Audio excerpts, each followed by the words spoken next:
West Bengal CM Mamata Banerjee, while addressing a gathering at an Eid prayer meetings, reiterated that the state will not accept the Citizenship Amendment Act.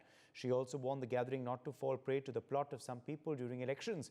She asserted, "We are ready to shed blood for the country, but will not tolerate torture for the country. A uniform civil code is not acceptable. I want harmony in all religions," is what Mamata has come out and said.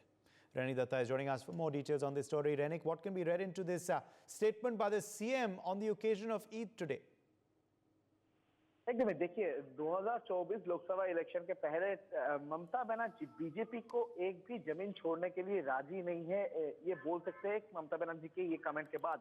क्योंकि एक तरफ जब BJP की तरफ से संदेश खाली issue TMC का करप्शन को लेकर टीएमसी के ऊपर बार बार से हमला बोला जा रहा है, दूसरी तरफ ममता बनर्जी की तरफ से सीए इशू को लेकर और बीजेपी की तरफ से सेंट्रल एजेंसीज को इस्तेमाल करना, इसको लेकर और इसके साथ साथ ही पिछले टाइम जो भी पिछले 2 वर्षों में जितना भी घटना घटा है उसको लेकर ममता बनर्जी जिस तरीके से बीजेपी के ऊपर हमलावर हो रहा है, उसी हिसाब से बोल सकते हैं 2024 लोकसभा में ममता बनर्जी एक भी जमीन छोड़ने के लिए राजी नहीं है। और सीएए ये जो मुद्दा है, ये मुद्दा को टीएमसी की तरफ से बार बार से अपोज किया जा रहा था। ममता बनर्जी की तरफ से स्पष्ट कर दिया गया था कि सीएए में ममता बनर्जी का सरकार शामिल नहीं रहेंगे, बंगाल भी सीएए को एक्सेप्ट नहीं करेगा, ऐसा ममता बनर्जी की तरफ से दावा किया गया था।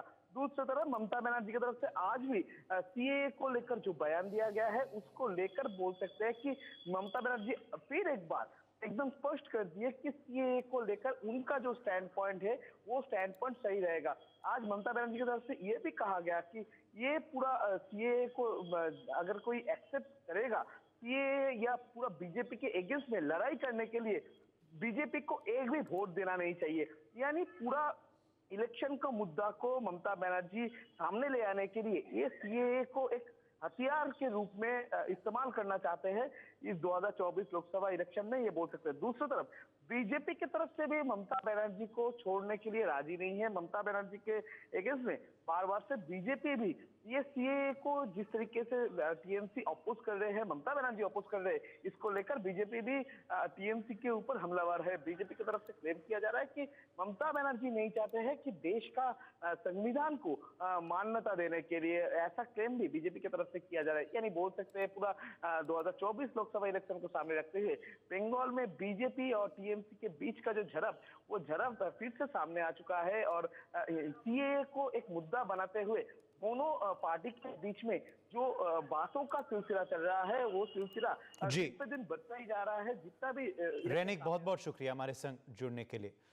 For more such videos, subscribe to the NewsX YouTube channel, hit the bell icon.